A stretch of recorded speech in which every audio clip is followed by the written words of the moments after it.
ಯಾರು ಈ ಪ್ರಕರಣದಲ್ಲಿ ಶಾಮೀಲಾಗದೇ ಇರತಕ್ಕಂಥ ವ್ಯಕ್ತಿಗಳು ನಿರಂತರವಾಗಿ ಕ್ಷೇತ್ರದಲ್ಲಿ ನಡೀತಾ ಇರತಕ್ಕಂಥ ಲೋಪದೋಷಗಳ ಬಗ್ಗೆ, ಸರ್ಕಾರದಲ್ಲಿ ಆಗ್ತಾ ಇರತಕ್ಕಂಥ ತಪ್ಪುಗಳ ಬಗ್ಗೆ ಎತ್ತಿಡಿದು ಮಾತನಾಡ್ತಕ್ಕಂಥ ಕೆಲವೊಂದಷ್ಟು ವ್ಯಕ್ತಿಗಳನ್ನ ಟಾರ್ಗೆಟ್ ಮಾಡಿ ಇವತ್ತು ಅವ್ರನ್ನ FIR ಹಾಕಿ ಇವತ್ತು ಸುಮೋಟೋ ಕೇಸ್ ಹಾಕ್ತಕ್ಕಂಥ ದೊಡ್ಡ ಅಪರಾಧ ಇವತ್ತು ಯಾರು ಏನೂ ಇಲ್ಲಿ ಮಾಡಿಲ್ಲ. ತಮ್ಗಳಿಗೂ ಗೊತ್ತಿದೆಯಣ್ಣ ಮಾಧ್ಯಮದವ್ರಿಗೆ. ಆದರೆ ಇದು ಟಾರ್ಗೆಟ್ ರಾಜಕಾರಣ ನಡೀತಾ ಇದೆ.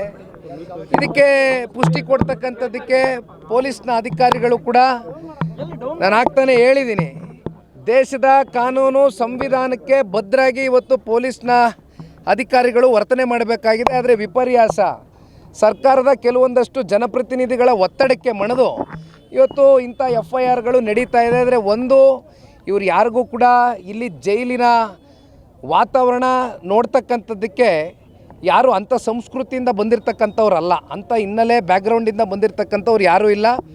ಅವ್ರ ಕಣ್ಣಲ್ಲಿ ಒಂದು ನೋವಿದೆ, ಅವ್ರ ಕಣ್ಣಲ್ಲಿ ಒಂದು ಭಯವೂ ಕೂಡ ಕಾಡ್ತಾ ಇದೆ. ನಾನು ಇಲ್ಲ ಅಂತಕ್ಕಂಥದ್ದು ಹೇಳೋದಕ್ಕೆ ಇಚ್ಛೆ ಪಡೋದಿಲ್ಲ. ಯಾಕೆಂದರೆ ಯಾವುದೇ ಒಬ್ಬ ಒಳ್ಳೆಯ ಬದುಕನ್ನು ಕಟ್ಕೊಂಡಿರ್ತಕ್ಕಂಥ ವ್ಯಕ್ತಿ, ಗೌರವಯುತವಾಗಿ ಜೀವನ ಮಾಡಿರ್ತಕ್ಕಂಥ ಒಬ್ಬ ಸಾಮಾನ್ಯ ಪ್ರಜೆನ ಈ ರೀತಿ ಟಾರ್ಗೆಟ್ ಮಾಡಿ ನೀವು ಒಳಗಡೆ ಹಾಕಿದಂಥ ಸಂದರ್ಭದಲ್ಲಿ ಅವನಲ್ಲಿ ಮತ್ತು ಅವರ ಕುಟುಂಬಸ್ಥರ ಮೇಲೆ ಯಾವ ರೀತಿ ಒಂದು ಆಘಾತ ಉಂಟಾಗಿದೆ ಅಂತಕ್ಕಂಥದ್ದು ಅವರಲ್ಲಿ ಒಂದು ಭಾವನೆಯನ್ನು ವ್ಯಕ್ತ ಆಗಿದೆ.